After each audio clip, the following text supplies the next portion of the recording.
Breaking news kabisa muri Rayon Sport kabisa, nago umwagiye mugira ikibazo cy'ukuntu se Azizi Basanenze se Iragwa Haji n'umusore Ombolenga Fitina kabisa, impamvu batabanje mu kibuga. Iyo dossier turifite hano gose tugiye kuba twayirebera hamwe, se nihe mpamvu abakinyi ariko abafana aba Rayon Sport ndetse n'abandi iba sportif.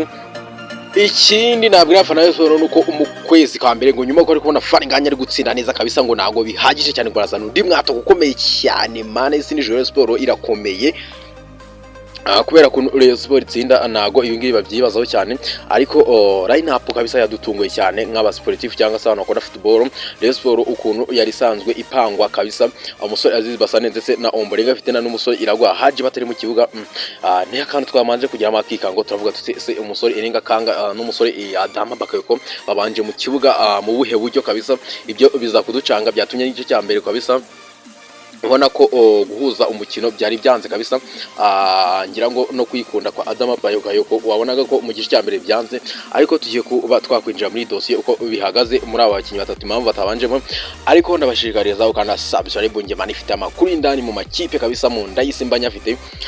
Nizere ko kandi subscribe uri umufana wese wa Rayon Sport, ukana subscribe ni ibintu biba byoroshye cyane, nago wareba video ngo utakana subscribe. Ariko nizeye ko mwabikoze kabisa. Twagiye ngira ngo abantu umbeshi babonye umukino wa PRFC ndetse na Rayon Sport kabisa. Uyu mukino abawinga barimo Iragwa Haji ndetse na Azizi Basane, aba nabakinyi bagize umukino mubi cyane, mubi ariko mubi.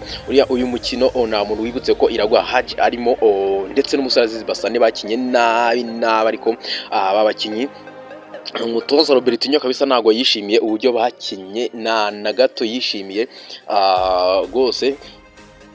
Ndetse n'Ombolenga Fitina we yari yahuye n'ikibazo cy'umunaniro aho yavuyemo ku munota nimba byibuka neza ku munota 75 kabisa.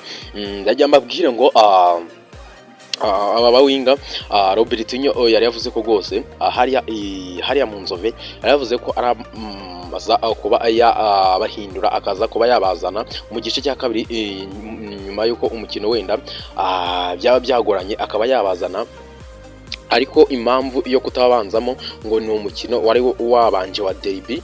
Niyo makuru nagiye numva hirya no hino, umukino wa derby kabisa ngo bakinye nabi cyane na Robertinho nago yabyishimiye cyane. Ikibazo cya Ombolenga Fitina, ariko Ombolenga Fitina we ni ikibazo cy'umunaniro. Ndagira mbabwire ngo Rayon Sport harimo amakuru menshi cyane atandukanye. Ndagira mbabwire ngo Rayon Sport ubu ngubu kabisa umusore Faringanya agize ibitego 7 muri shampiyona y'u Rwanda. Uyu ni umusore kabisa umeze neza cyane, ariko ntago ngo bihagije cyane ngo barashaka kuzana nimero 9 ukomeye cyane mu wundi kabisa, ngo bashaka kugira abatakabiri bakomeye cyane bari ku rwego rumwe, competition yongere n'ibiki byose kabisa. Niko gahunda zimeze muri Rayon Sport.